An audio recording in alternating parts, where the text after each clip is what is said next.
더불어민주당 이재명 후보는 오늘 무주택 서민들과 주거 정책을 논의하는 등 민생 행보에 집중하며 야당은 물론 현 정부와도 정책 차별화에 나섰습니다. 선대위 출범 후 첫 회의를 주재하고 사회적 약자와의 동행을 내세운 국민의힘 윤석열 후보는 범죄 피해자 지원센터를 찾아 국민 안전을 강조했습니다.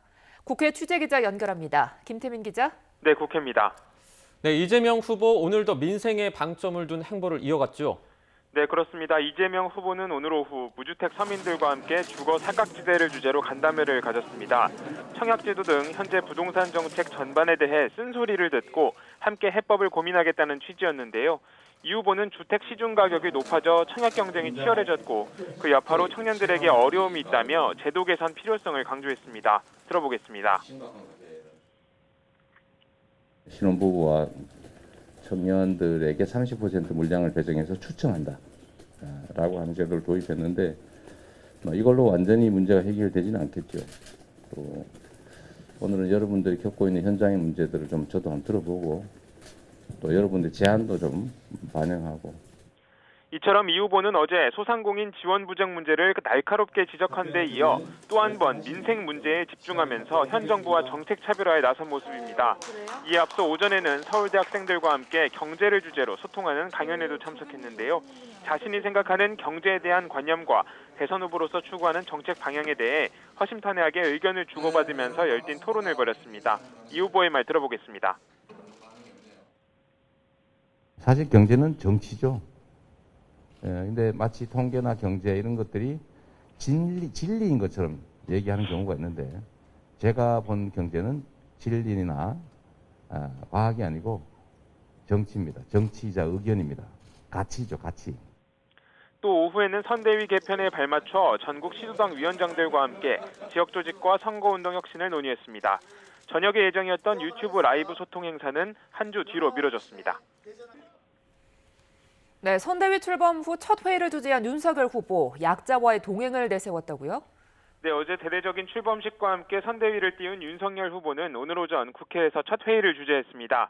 국민의힘은 이번 선대위를 살리는 선대위라고 이름짓고 희망과 정의, 국민과 나라를 살리겠다고 강조했는데요. 윤석열 후보는 튼튼한 조직을 바탕으로 한 지역 조직의 선거운동이야말로 선거 승리의 밑바탕이라면서 첫 일성으로 의원과 당원들의 노력을 당부했습니다. 이후에는 범죄 피해자 지원센터를 방문했는데요. 국가의 첫 번째 임무는 국민의 안전 보호라며 피해자 지원을 약속했습니다. 들어보겠습니다.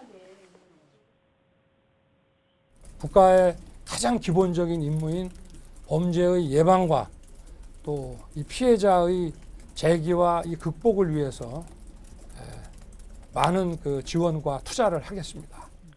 윤 후보는 오후엔 흉악범죄 부실 대응 논란을 빚었던 경찰을 찾았고 저녁에는 자율방범 순찰에도 나서는 등 사회적 약자와의 동행에 방점을 둔 행보를 이어갑니다. 또 앞서 원팀 선대위와 관련해서는 경선에서 경쟁했던 홍준표 의원과 만났을 때 밖에서 돕겠다는 얘기를 들었다며 유승민 전 의원도 이른 시일 안에 만나려 한다고 덧붙였습니다. 이어서 들어보겠습니다.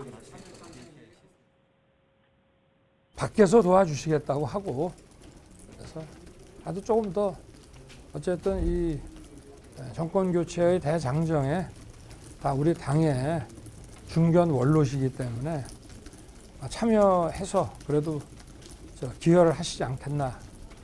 또 함께 회의에 참석한 김종인 총괄 선대위원장은 우리 국민의 정권 교체 열망이 여전히 높은 상황이지만 일사불란하게 잡음 없이 선거를 준비해야만 승리를 장담할 수 있다고 말했습니다.